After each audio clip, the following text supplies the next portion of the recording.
Well, I mean, you mentioned that '08 season, and that probably was one of the low points, if not the low point of Spurrier's time, was that UConn papajohns.com bowl game. Oh God. It's 20 degrees in Birmingham. It is absolutely miserable. The stadium is empty. They've run out of pizza. Yeah.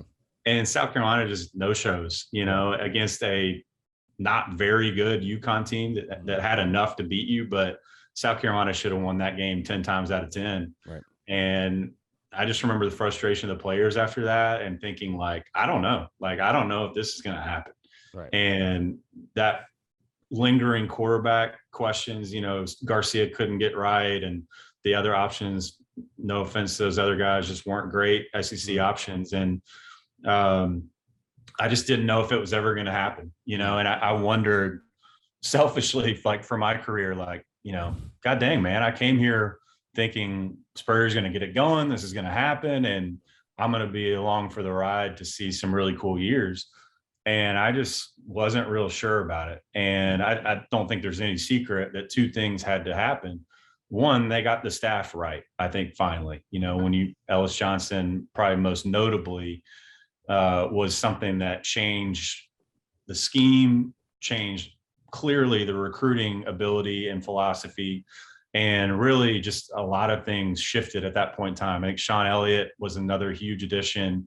They'd had a little churn there with Wolford leaving after 1 year and trying to get that offensive line room right, even before they recruited a little on a higher level, just making sure they were getting the most out of the guys that they had, because the size was unbelievable. I mean, Justin Sorensen is a bear. Like, he's a huge human. Yeah. And like, they were able to get the most, I thought, out of some of those guys as time continued. So got the staff right, and then getting the staff right allowed them to open doors in recruiting. And when you saw what was happening in February's, that was when you thought, okay, this has a real chance to change, because you knew they were getting players in that were every bit as good.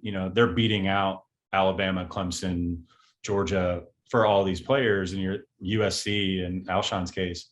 And you're thinking, okay, this is starting to change. They're not beating mid-level Power 5 teams anymore. They're beating the best to get these players. And you thought, if they don't get this done one way or the other, we're going to know whether this is a successful experiment or not. And sure enough, it was. And yeah, I think I'm trying to think of the one that really, I think so. Gilmore and Swearinger came in, or Holloman, sorry, not Swearinger. They came in together as a mid-year guys in January. And I remember interviewing them. SID, Steve Fink set up interviews with them, and talking to them, you're like, these guys are different. They look different. They sound different. They're built different.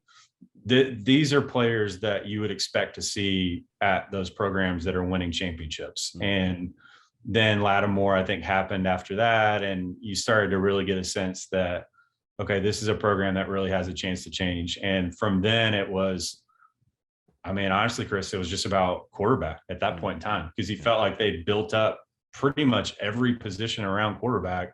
And then it was just the mystery of, and I'm friends with Steve, and we still talk too. Right. So I'm not saying anything to you that I wouldn't say to him, but it was just the mystery of what you were going to get out of him. And could he stay on the right path? And how long would it take Connor to develop behind him if you needed him? And I remember going to Flowery Branch and interviewing Connor and his dad before he signed, and even getting a sense, this is a coach's kid, this is a gym rat. I mean, as we saw, him and Steven couldn't be any more different in terms of their makeups and just the way that they approach their college years. And I don't know whether that's a good thing or a bad thing, but I think it was a great thing for USC that Connor came along when he did, just to give them some stability at that position. And then he wound up exceeding probably any expectations that anyone had at that point.